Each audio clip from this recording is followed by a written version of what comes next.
have another print disability, which makes reading, holding a book, or turning a page difficult or impossible. The content is copyrighted by the respective publishers. For more information, please visit us on the web at nfradioreading.org. Around Our Area continues now on the Niagara Frontier Radio Reading Service. Your reader for this hour is Sally Herzog. We go to our first paper, which is the Southtowns Bee, and this is the West Seneca, Orchard Park, and East Aurora's newspapers. It's the Thursday, May 28th, 2026 edition. We go to our first article.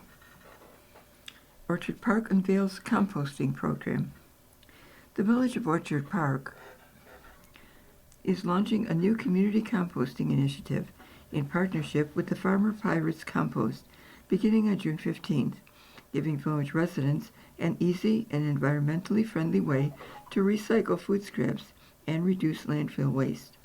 The free program will allow residents to collect food scraps at home using compost bins supplied by the village while supplies last, and then drop the material off at the Village of Orchard Park Department of Public Works at 100 West Highland Avenue. Residents who participate this year will also be able to pick up finished compost next spring for use in gardens and landscaping. Farmer Pirate Compost, a Buffalo-based worker-owned cooperative, specializes in diverting food waste from landfills and transforming it into nutrient-rich compost. The program is designed to help residents take part in a more sustainable and circular food system while supporting local environmental efforts.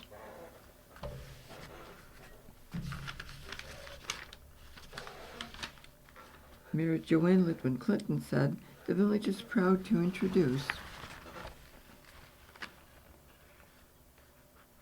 the program that benefits both residents and the environment. Composting is another way our community can work together to reduce waste and create something beneficial for the future, Clinton said. This program gives residents an easy opportunity to make a positive environmental impact right here in Orchard Park. Accepted compostable materials include fruits, vegetables, bread, pasta, coffee grounds, eggshells, dairy products, seafood shells, uncoated paper products, and garden trimmings. Items such as plastic, glass, metal, pet waste, and large amounts of oil are not accepted. Participating is limited to residents of the Village of Orchard Park, while space available for up to 132 households. Residents can pre-register through Farmer Pirates Compost and may drop off materials at any time once enrolled. For additional information or to register, residents can visit www.farmerpirates.com/orchardpark or call the village office at 716-662-9327. Raisin announces candidacy for Town of Aurora Supervisor. This is by Justin Sullivan. Town of Aurora Council member Ray Raisin has announced his candidacy for Town of Aurora Supervisor, pledging a campaign centered on public engagement, responsible planning, and transparent government. Raisin, who chairs the town's Comprehensive Plan Steering Committee, said he is seeking the position to provide accessible and thoughtful leadership while preserving Aurora's quality of life. Aurora is a wonderful place to live, raise a family, and build a community, Raisin said in announcing his candidacy. But too often, people feel like decisions are made without enough communication, without enough public input, and without the careful planning our town deserves. A Democrat, Raisin has served on the Aurora Town Board since 2024, where he's worked on budgets, infrastructure projects, and long-term planning initiatives. He said his experience has underscored the town's need for leadership that communicates clearly and plans ahead. According to his campaign, Raisin has supported maintaining the tax cap while helping secure grant funding for infrastructure and equipment. He has also advocated for affordable housing, environmental sustainability, and government transparency. A campaign is not about politics or personalities, Raisin said. It's about how we govern. Aurora Democratic Party Chair Ethan Frey endorsed Raisin's candidacy, pointing to his leadership on the town's comprehensive planning efforts. Ray is a leader who gets things done, Frey said in the news release. He has spearheaded the work for the comprehensive plan, something that will positively impact our community for generations to come. Raisin said his vision for Aurora includes strategic infrastructure investments, environmental protection, and managed growth designed to strengthen neighborhoods while keeping taxes affordable. He also emphasized the importance of housing opportunities that allow residents to remain in the community as their needs change. An alumnus of SUNY Buffalo State University, Raisin retired as the Director of Operations for Western New York-based motor vehicle manufacturer Wellworth Products, and previously worked for more than a decade as a senior manager at Fisher-Price. Raised in Holland and a resident of Aurora for more than 30 years, Raisin and his wife Lynn raised 2 daughters in the town and now spend time with their grandchildren. Beyond public office, he has volunteered with Explore Buffalo, monitored entrepreneurs through SCORE Buffalo Niagara, and previously served as president of the Aurora Arsenal Soccer Club. The Town of Aurora Supervisor election will be held in November. The supervisor term is 2 years and pays an annual salary of $48,031. Unlike the supervisor position, the town council terms are 4 years. If elected, Raisin's current town board spot would become vacant and need to be re-elected the following election. Before then, any interim appointment would be at the discretion of the town board. As the board sits right now, Democrats hold a majority, 4-1, with the sole Republican being current supervisor Charles Snyder. Additional campaign information is expected to be released in the coming weeks.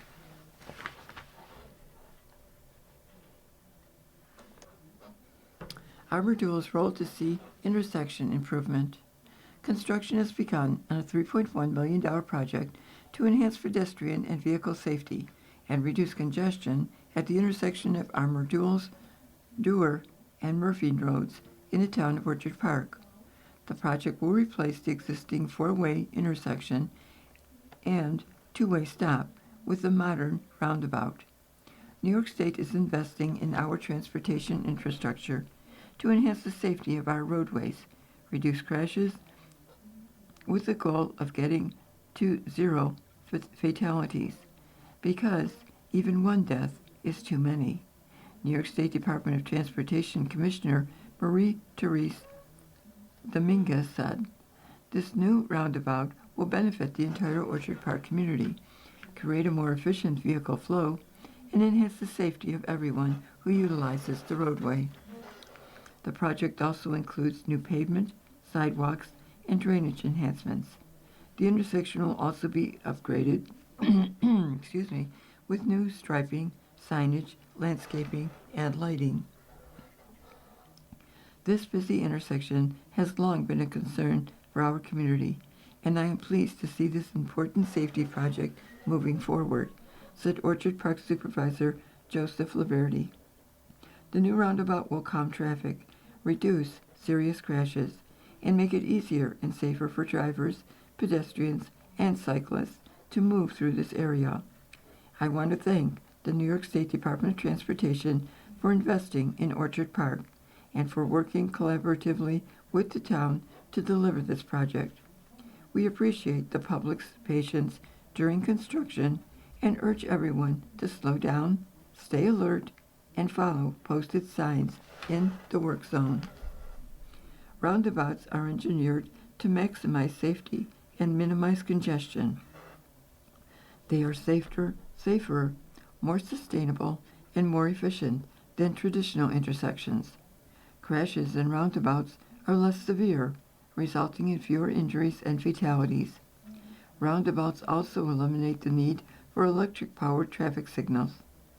The intersection has a collision rate more than 4 times greater than the statewide average for comparable intersections, showing that traffic calming measures are warranted. These measures are expected to reduce both the frequency and severity of crashes at the intersection. Admiral Dewes Road is a key route connecting the towns of Orchard Park and Hamburg. This project will improve safety for motorists and pedestrians, while also improving the navigation at this often busy intersection, Senator Patrick M. Galligan said. I thank the DOT for prioritizing this project and urge drivers to use extreme caution during construction. I look forward to the completion of this project later this year. During the construction period, Dewar Road will be closed between Armour Duels Road and California Road. Traffic will be maintained on Armour Duels Road with a reduced speed limit in the work zone. Construction is currently scheduled for substantial completion by the fall of 2026. Orchard Park Band Director to be inducted. Scott Bean, the Director of Bands at Orchard Park High School, will be inducted into the Frontier Central School District's League of Distinguished Alumni on Monday, June 1st. The event takes place at Frontier High School and precedes the High School Academic Award Assembly. The event starts with refreshments at 5:30, with welcome and introductions to follow. The awards assembly begins at 7 p.m. in the high school auditorium. Being a member of Frontier's class of 2001, is currently in his 7th year as Director of Bands at Orchard Park, where he conducted the Wind Ensemble, assist with the Quaker Marching Band, and advises the Tri-M Music Honor Society, and serves as Program Director for the Ski Club. Under his leadership, the band program continues to thrive, emphasizing musical excellence, student growth, and meaning performance experience. His passion for music education began during his time as a student at Frontier, where he was awarded the prestigious John Philip Sousa Award in 2001. While still a student at Frontier, he demonstrated early leadership and initiative by founding the Frontier Summer Wind Ensemble, which presented performances at the Erie County Fair. This experience helped shape his lifelong commitment to creating performance opportunities and building musical communities. Bean has been an active member of the New York State Band Directors Association, serving on its region's steering committee since 2014, and is a member of the International School Bandmasters Fraternity Phi Beta Mu Chi Cap chapter of New York State. Prior to his appointment in Orchard Park, he served as instrumental music director at Cardinal O'Hara High School and Salamanca City School District. An accomplished conductor, Bean has held conducting positions with the Buffalo Philharmonic Orchestra, Hart Symphony Orchestra, and the Greater Buffalo Youth Orchestra, and has worked with the National Virginia and Macon Symphony Orchestras. He has also guest conducted all-county and area all-state ensembles throughout Western New York. Bean holds both a Bachelor in Music in Music Education and a Master of Music in Conducting from the Hart School at the University of Hartford. He remained a strong advocate for music education and the continued growth of the wind band repertoire, believing deeply in the importance of providing students with transformative music experience.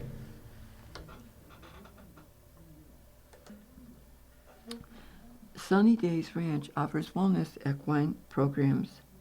When Kimberly Brisky established Sunny Days Ranch 2018, she called it a place where humans, horses, and nature connect.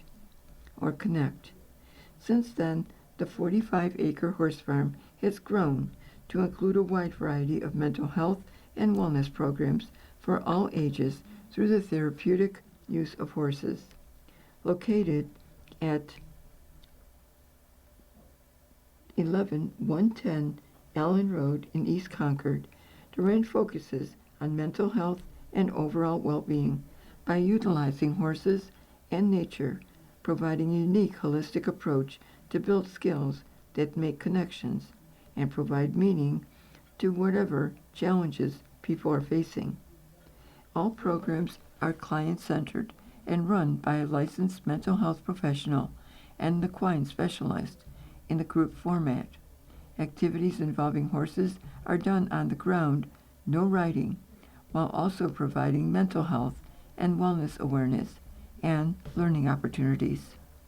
We've created a safe place here on the farm that removes barriers of traditional mental health care approaches and provides ways for clients to actually put in the work and invest in their own self-care, self-improvement, and self-empowerment, Brisky said. We help them build skills that they can take home and apply it to their everyday lives, while also setting realistic goals that are actually obtainable. Services focus on groups such as mindfulness, setting boundaries, call of nature, unwinding anxiety, and journaling with horses. Workshops currently offered include boot camp for youth ages 12 to 15, which focuses on rebooting from screen time and building social skills, a woman's self-compassion. A woman's self-compassion is also scheduled. Sunny Ranch is also currently offering free monthly programs for veterans, a greenhouse project, farm to table for seniors 55 and over, and overcoming grief support group scheduled every third Thursday of each month throughout the year. Other services are available for field trips, retreats, corporate professional team building that can be customized and include small group overnight retreats. Sunny Days Ranch has programs running June through October, rain or shine.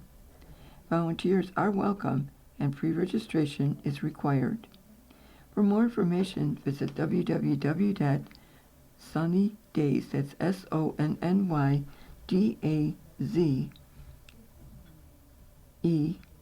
ranch.org or call them at 716-574-3868.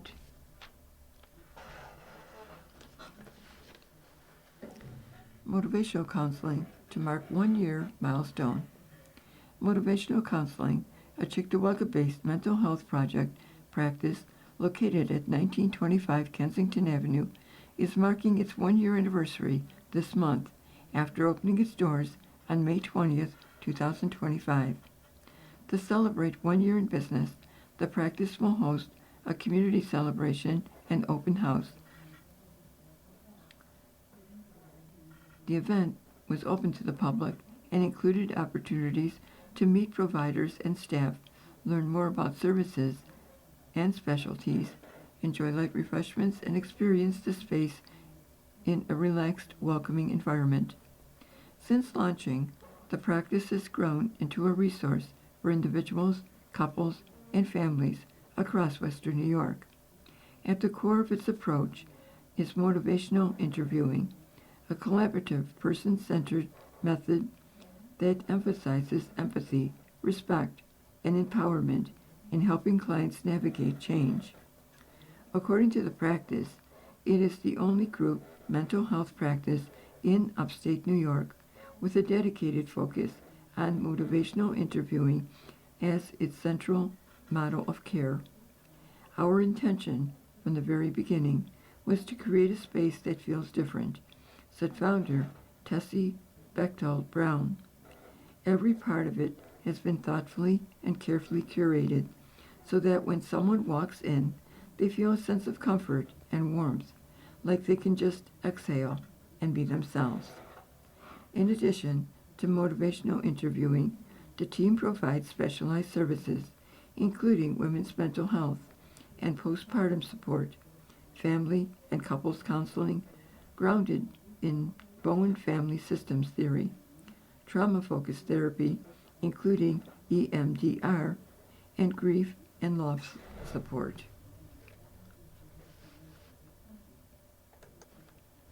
Spindle items. This is by Justin Sullivan. Fundraiser. Team Roswell Rollers, a fundraising team for the Ride for Roswell, hosted Buffalo Trivia Night from 6:30 to 9 on Tuesday, June 2nd at the Buffalo Sports Garden on Southwestern Boulevard. It's fundraising team's fourth of 5 events this year to raise funds toward its $20,000 goal. More than 15 team members hiked 10 miles or more at the 2026 Ride for Roswell event on Saturday, June 27th to support cancer research and treatment. Buffalo Trivia Night will feature 3 rounds of Kahoot trivia featuring interactive multiple-choice questions through a smartphone, web browser, or app. The 3 rounds will consist of Buffalo sports and games, Buffalo food and music, and Buffalo history and people.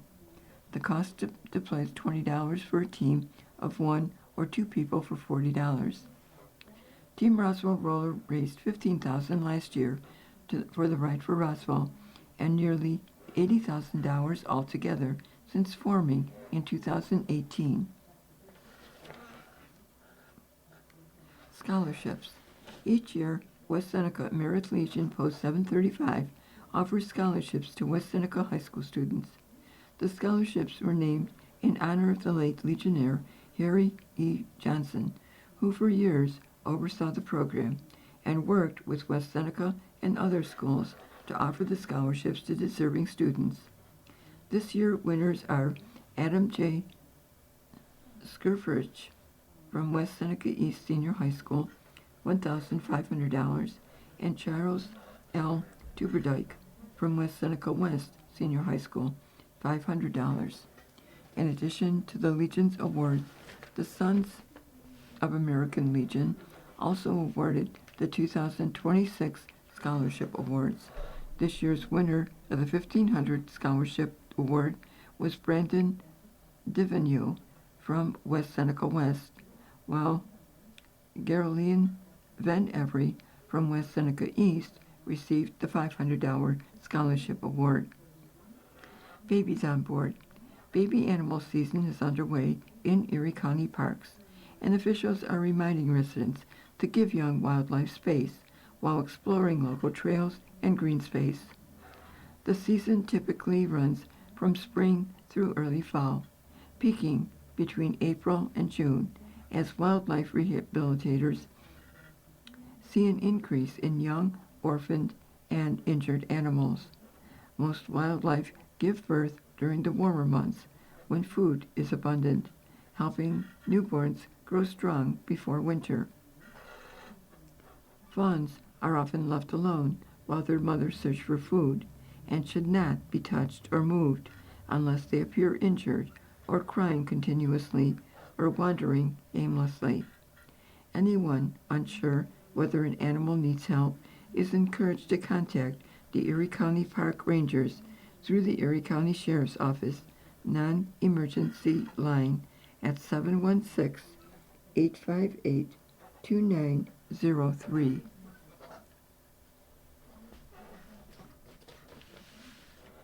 We depend on volunteer firefighters, and we need more of them. This is by Patrick Gallivan. About 9 million New York residents are served by volunteer firefighters, dedicated men and women who respond to fires, motor vehicle accidents, hazardous material spills, medical emergencies, and weather-related rescues. Most communities outside our largest municipalities rely on volunteers to staff their fire departments and ambulatory service 24/7, 365 days a year.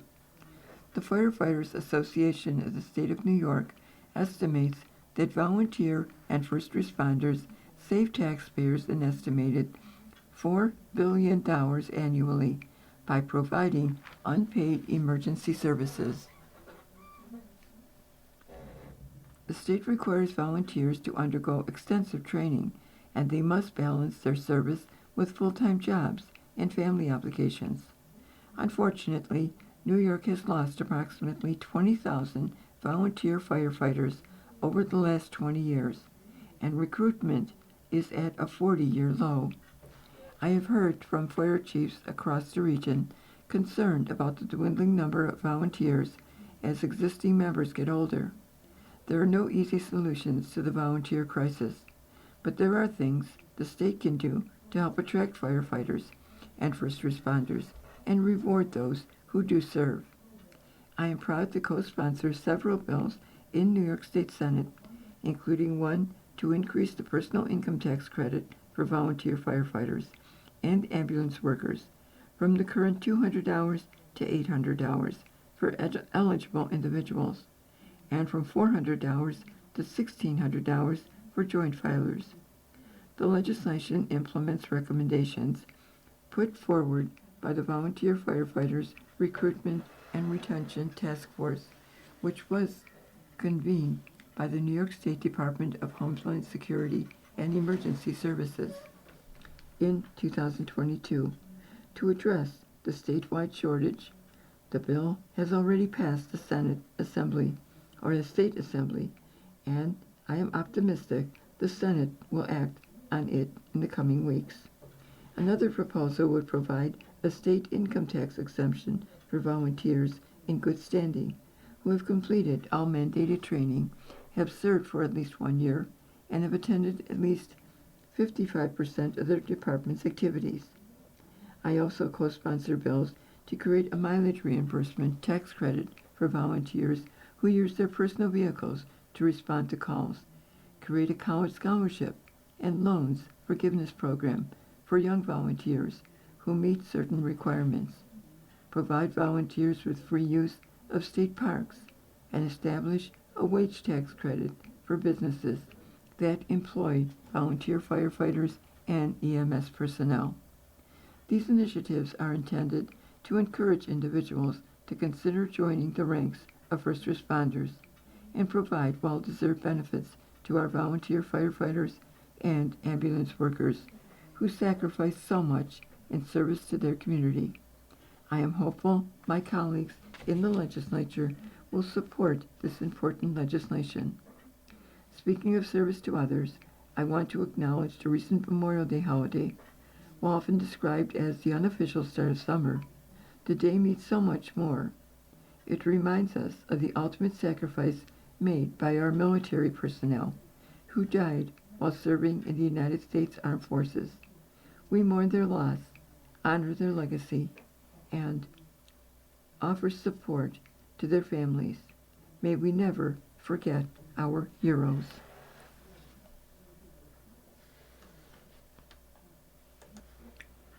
And before we move to our next paper, I'd like to tell you you're listening to Around Our Area on the Niagara Frontier Radio Reading Service. And we move on to the Sun, and this is the Friday, May 29th, 2026 edition. We go to our first article. Planning Board gives okay for Lakeshore Road Warehouse Project. This is by Chris Graham. A plan to construct 6 contractor shop warehouse buildings on the 7.46-acre parcel on Lakeshore Road in the Woodlawn neighborhood, a project that has been one of the most controversial on the docket of the Town of Hamburg Planning Board over the last year, has received site plan approval with 19 conditions placed on it by the board. The project, which started its formal review with the Planning Board in October, face staunch opposition from neighboring residents, mainly on Nelson Avenue, regarding the clear cutting of trees, runoff into Rush Creek, and the condition of the property and visibility. The 6 buildings, according to applicant Brandon Santa, are expected to house plumbers, electricians, concrete contractors, framers, painters, and auto detailers. None of the buildings were within 100 feet of Rush Creek. The buildings, which will be 58 feet from the residential property lines, will have screening on the north side of the building to shield the neighbors. There will also be extensive landscaping along Rush Creek. Earlier this month, the Planning Board awarded a negative State Environmental Quality Review Act declaration to the project, stating it has no adverse environmental impacts. The plan has received heavy scrutiny from neighbors and members of the Planning Board. Everything from flooding to too many buildings on the site, to vehicles entering the project site from Howley Road and crossing through the right-of-way have been discussed from October through May. Due to the variety of concerns and modifications to the site plan by the applicant, the Planning Board put 19 conditions into the site plan approval. The conditions are as follows. Approval is contingent upon the Engineering Department comment letter dated May 15th. The landscaping plan dated April 30th shall be approved by the Planning Department. Berms along Rush Creek that are extended to full length of the creek and pulled back from the creek bank shall be installed and maintained by the applicant in Phase 1 of the project. The installation of sidewalks is not warranted as they already exist along the frontage of Lakeshore Road. All proposed lighting on the project shall be shielded and dark sky compliant to ensure there not be any light spill onto adjacent properties. There will be no building-mounted lighting on elevations of buildings adjacent to residential properties as shown on the site plan. All vehicles shall be required to continue southbound and utilize the Woodlawn exit off Route 5 to circle around and come back up Route 5, going northbound to make a right into the project site. The applicant shall include language regarding this traffic plan in the lease agreement with tenants. The applicant will direct his company drivers and, to the maximum extent practicable, his tenants to not use the state right-of-way off Holly Road to access the project site. The applicant shall comply with the Erie County Division of Sewage Management requirements to provide a 30-foot wide sanitary sewer easement centered on the pipe that will be required for the existing sanitary sewer located on the 10 feet wide parcel owned by the Woodlawn Sewer District. Given that Rush Creek is considered a 303D by the New York State Department of Environmental Conservation, it shall be a requirement that there are 2 stormwater pollution prevention plan inspections per week to ensure that necessary erosion and sediment control measures are in place.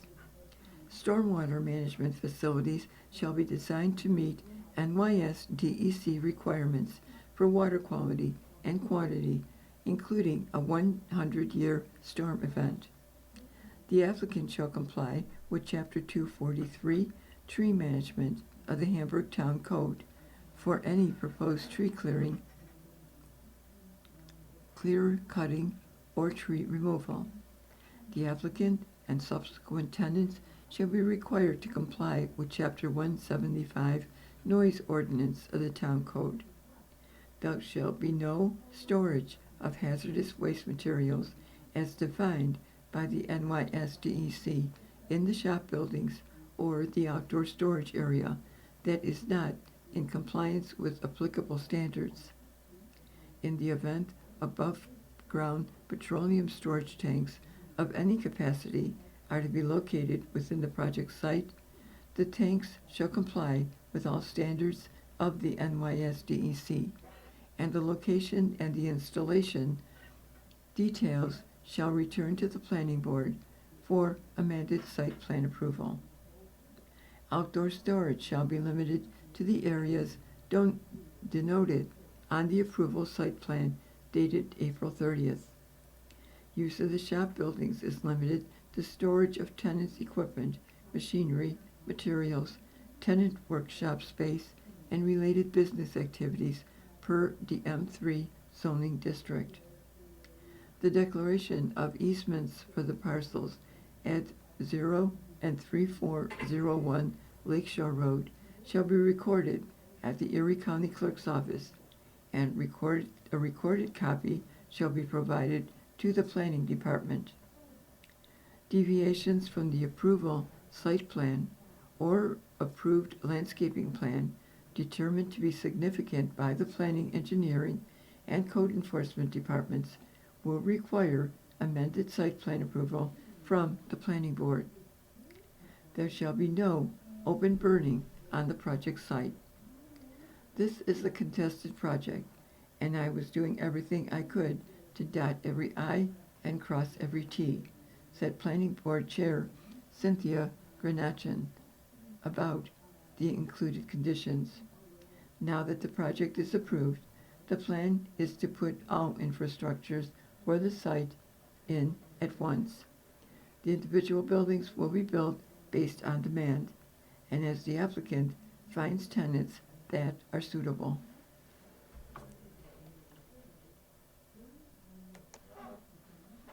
Hometown Heroes banners ordered for Village of Blaisdell. This is by Chris Gordon. Although Memorial Day was officially celebrated on May 25th, the Village of Blaisdell will honor several members of the community in the coming weeks.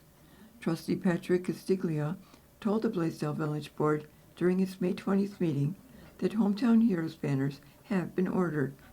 According to Castiglia, a total of 16 banners were recently ordered, with the plan to start putting them up in the near future. Hopefully to the Department of Public Works in the next couple of weeks, Castiglia said. Once they arrive, members will start placing the banners in the village, starting along Lake Avenue. In another matter, Village Clerk Molly Hogan said at some point LaBelle Avenue will be repaved with help from money awarded through the Erie County Community Development Block Grant funding.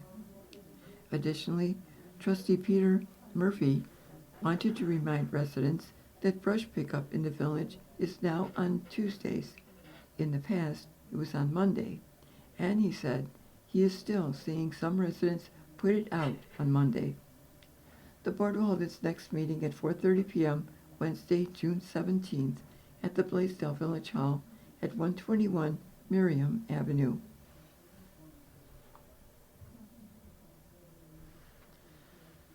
Summer of road work in the town of Boston underway. This is by Chris Gordon. With the rise in temperatures comes a rise in road projects, and when it comes to that, there is no shortage of them in the town of Boston. The Highway Superintendent, Robert Tellick, said this has been the case for his department. Last Friday, May 15th, we did paving on Sherrill Road, Tellick said during the May 20th Boston Town Board meeting. Tellick told the board that they did the same type of work on Valley Circle on May 18th. He noted that the department, weather permitting, is expected to perform oil and stone work on various town roads beginning in June. Town Supervisor Jason Keating told the board that portions of Boston State Road are going to be really busy with work as well. He said National Fuel has already been drilling in spots, while Boston State Road from Zimmerman Road to Mill Road were reduced to a single lane starting on Monday, June 15th, while work is being completed. Keating added he was told the hope is that the work will be done by Friday, July 3rd. The board will hold its next regular meeting at 7:30 p.m. Wednesday, June 3rd at the Boston Town Hall.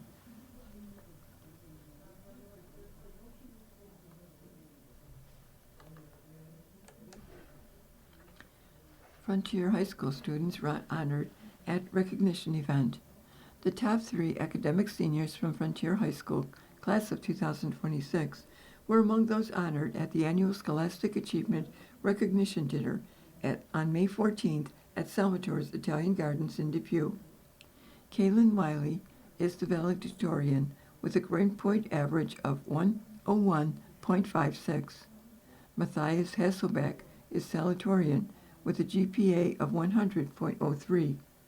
Alicia Izzy ranks 3rd in her class with a GPA of 99.84. The Erie Niagara School Superintendent Association hosts the event to recognize outstanding academic achievement from area public, private, and parochial schools. Honorees received a specially designed crystal bison to recognize their hard work and excellence.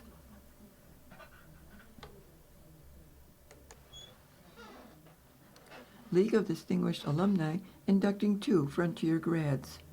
2 Frontier High School graduates will be inducted into the Frontier Central School District's League of Distinguished Alumni on Monday, June 1st.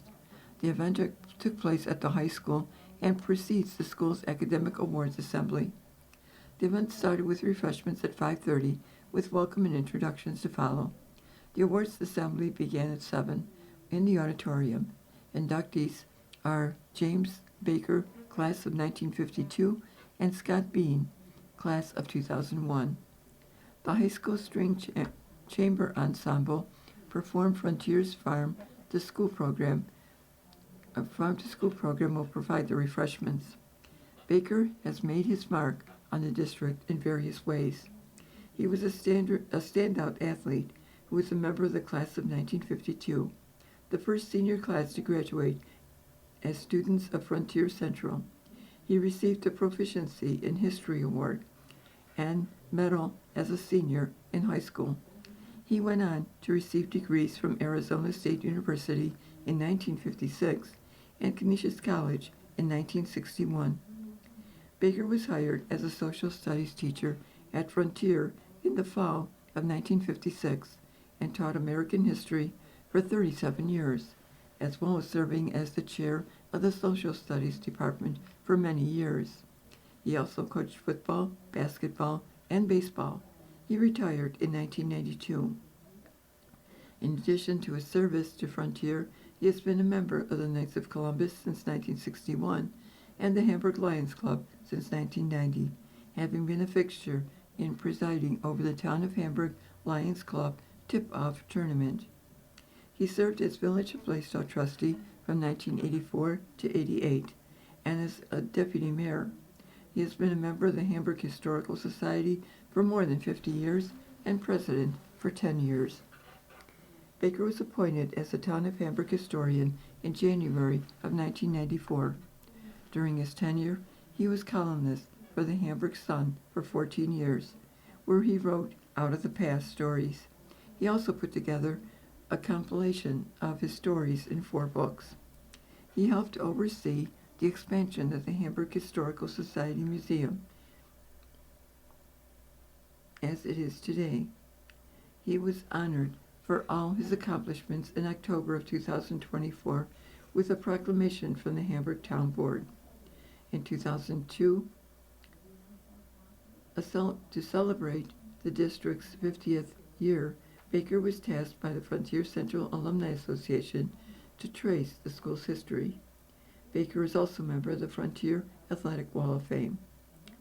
Bean is currently in his 7th year as director of the bands at Orchard Park High School, where he conducts the wind ensemble, assists with the Quaker Marching Band, advises the Tri-M Music Honor Society, and serves as program director for the ski board program. Under his leadership, the band program continues to thrive, emphasizing musical excellence, student growth, and meaningful performance experience.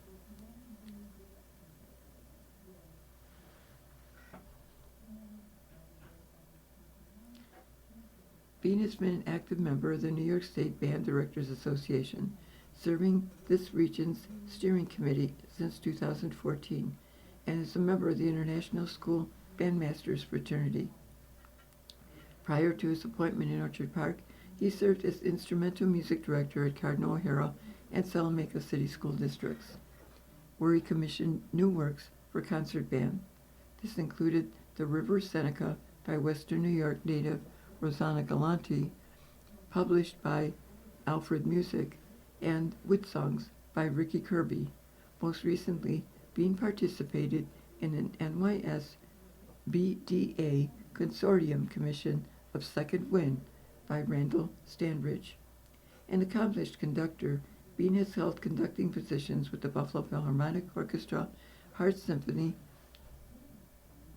Orchestra, and the Greater Buffalo Youth Orchestra, and has worked with the National Virginia and Macomb Symphony Orchestras.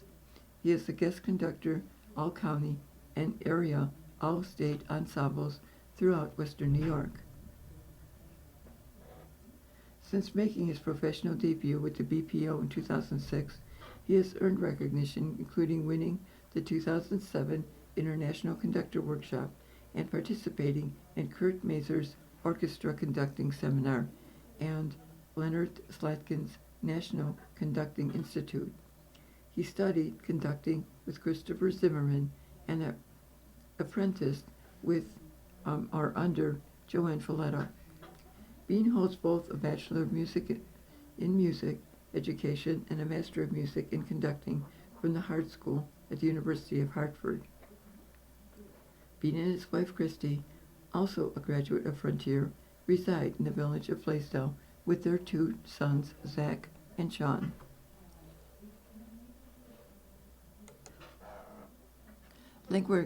Langworthy pushes to end federal funding for breeding dogs, cats for research or experimentation.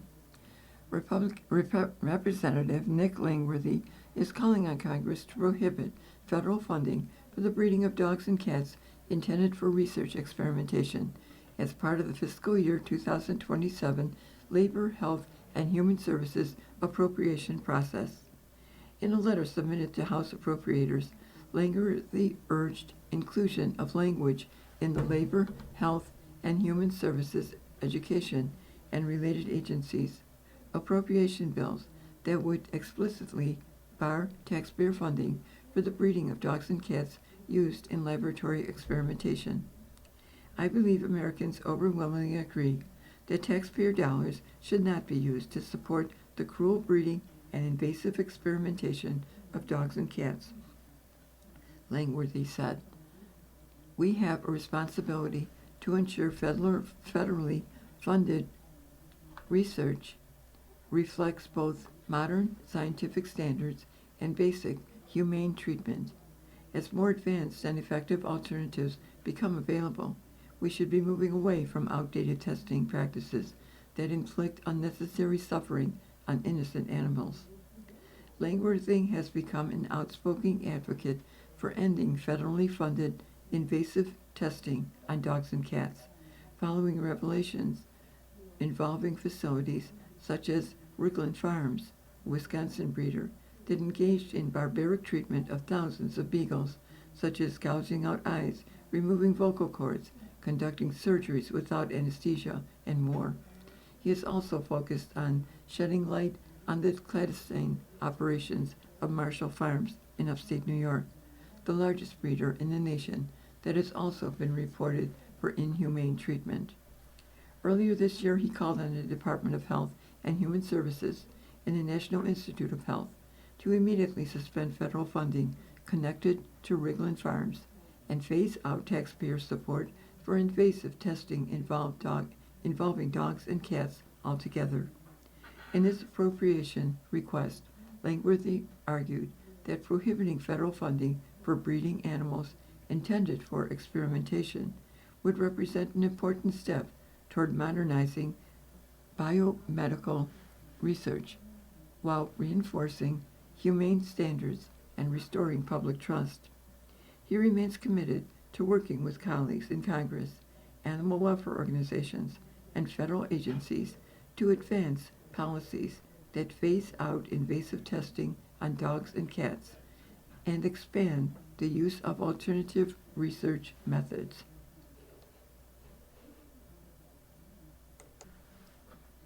LSC SD voters approve budget and the purchase of vehicles. This is by Chris Gordon. Come July, the Lakeshore School Board of Education will include one new member, while a familiar face will stay for another term. Michael Franey will finish his third term at the end of June. Will continue to serve for a fourth term after being voted in during the May 19th trustee and budget vote. He will be joined by newcomer Gary Vasallo, who will be sworn in for a 3-year term that begins on Wednesday, July 1st. I'm very excited, Franey said. His 437 votes were the most, followed by Vasallo with 306 to capture the 2 open seats. Challenger Martha Magan finished third with 238 votes. Franey, the current vice president of the board, said the numbers reflect the good work the board has done over the years. It's very humbling on both sides, Franey said. He added he is looking forward to helping students identify career paths and is glad he will continue to serve. I am very much look forward to the next 3 years, Franey said. The Sun also reached out to Vasallo for comment, but were unable to reach him before press time. Voters also approved the 2026-27 budget. The $69.3 million spending plan will also include a tax increase of 1.46%. Voters also approved the 2026-27 budget. The budget passed by a margin of 401 to 161. And voters also approved the annual vehicle purchase referendum for the district, not to exceed $491,223.01. The measure passed with 434 votes for to 131 against. The vehicles will include a 17-passenger SUV at a cost of $38,450, one 30-passenger gasoline school bus at a cost of $125,563.81, and one 24-passenger gasoline bus, which includes 5 wheelchair positions at a cost of $147,209.20, and one medium-duty truck with a snowplow and salt spreader at a cost not to exceed $180,020.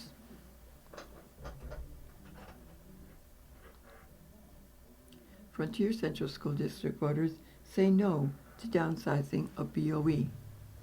When it comes to the Frontier Board of Education, voters decided 7 is better than 5. District voters on May 19th voted down Proposition 4 to downsize the school board.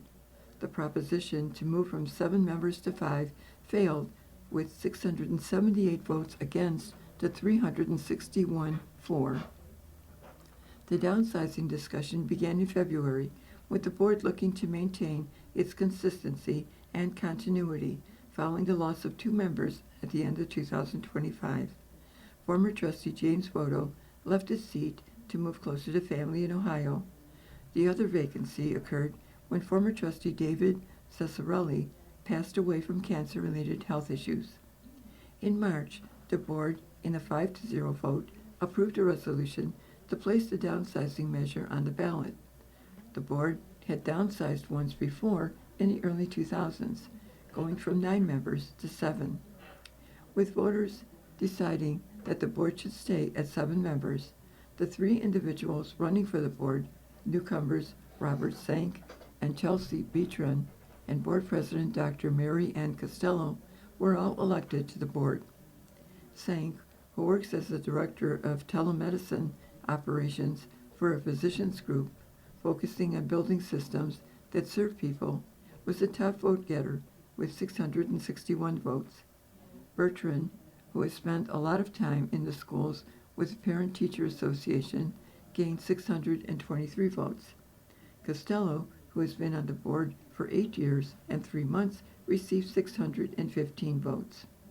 Both Sank and Beachram told the Sun prior to election that they were not in favor of downsizing the board.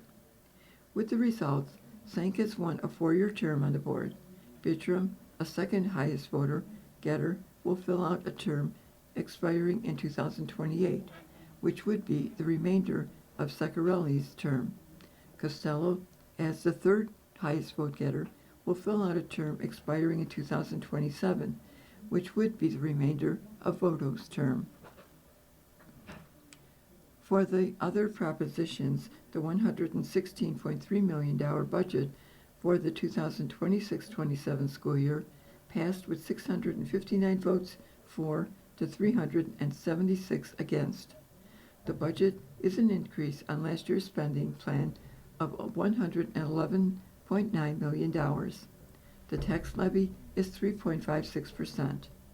The budget is expected to see $51.1 million in state aid, with $33.6 million of that being foundation aid.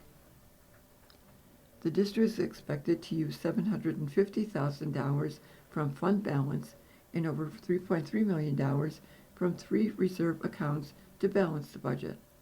Another proposition, the modification of the maximum estimated cost for the 2021 capital project, passed with 624 votes for to 400 against. The passage allows the district to increase the maximum allowable amount spent on the project. When voters approved the original capital project in 2020, the cost was $70.1 million. Previously, Frontier Superintendent Christopher Switek said escalating costs and inflation led to asking voters to increase the capital project by allowing the district to access $5,256,364 from its Capital Improvement Reserve Fund, created in 2023 to specifically support the capital project. The money in the fund was set aside to make sure everything that district leaders promised voters would be completed in the project. 7 years ago, gets finished. There is no new money or tax impact. The measure allows the district to move money from the fund to increase the maximum allowable amount spent on the project. Proposition 3, the purchase of buses not to exceed $977,646, received 718 votes for to 323 against. The purchase includes 3 new buses, while also upgrading the entire fleet with new GPS-based tablets and extended stop arms to increase safety and efficiency. You've been listening to Around Our Area, a weekly look at community newspapers from around Western New York. Your reader for this hour has been Sally Herzog. Thank you so much for listening. Coming up next in the Niagara Frontier Radio Reading Service, we have the Ampol Eagle. At 4 o'clock, we have the Grand Island Niagara County Tribune Sentinel. And following that, 5 o'clock, we have the Lockport Union Sun and Journal. Stay with us for these readings and more throughout the day.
The following program is intended for listeners who are blind, have low vision, or have another print disability